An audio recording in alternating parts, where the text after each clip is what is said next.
All right, guys, Alex Goldman from the stands here, joined by Alfred Stoddart after a hell of a fight here at Eternal 79. Now, look, obviously, your opponent, Sam Dobb, he's known for his grappling, but your grappling was also on display in this fight. You landed several takedowns against him.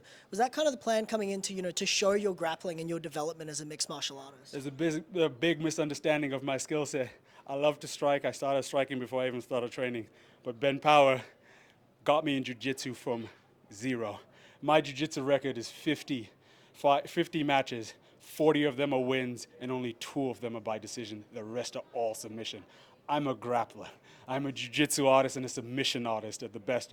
So people take me down every single fight, but there's a reason they pop back up and get off of me even though in the top position every single time, because they realize fight can end like that with me.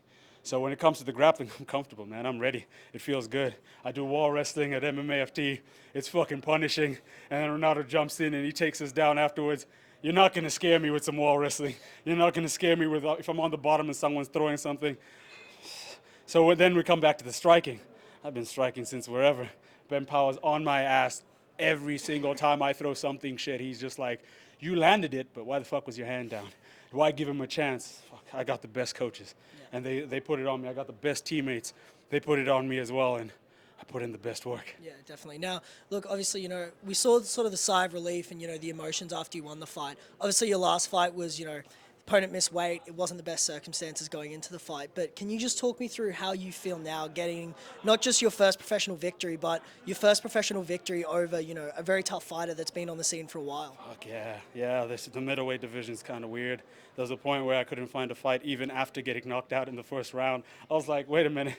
I thought there was an upside to this. Like, that's why I took that fight with Darcy. I was like, well, if I lose, people are going to be like, oh, he's shit. I can beat him.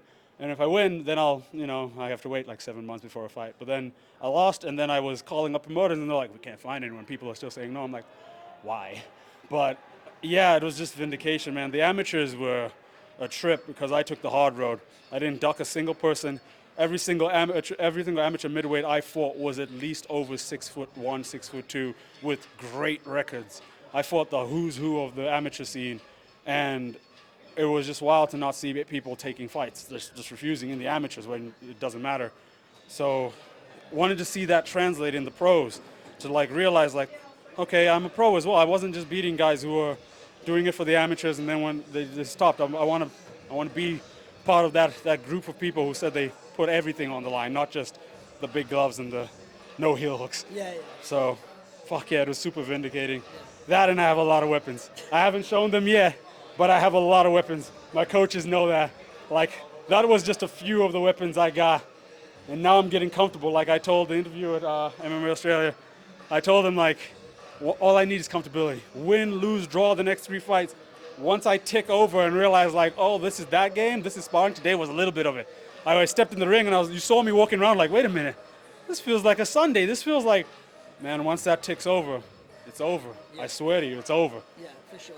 And there is another Eternal card towards the end of the year. I know you got another fight coming up, but would you be looking to jump in on that Eternal card towards the end of the year? Yeah, if they can find me a fight. I'm trying to fight someone with my own same record here.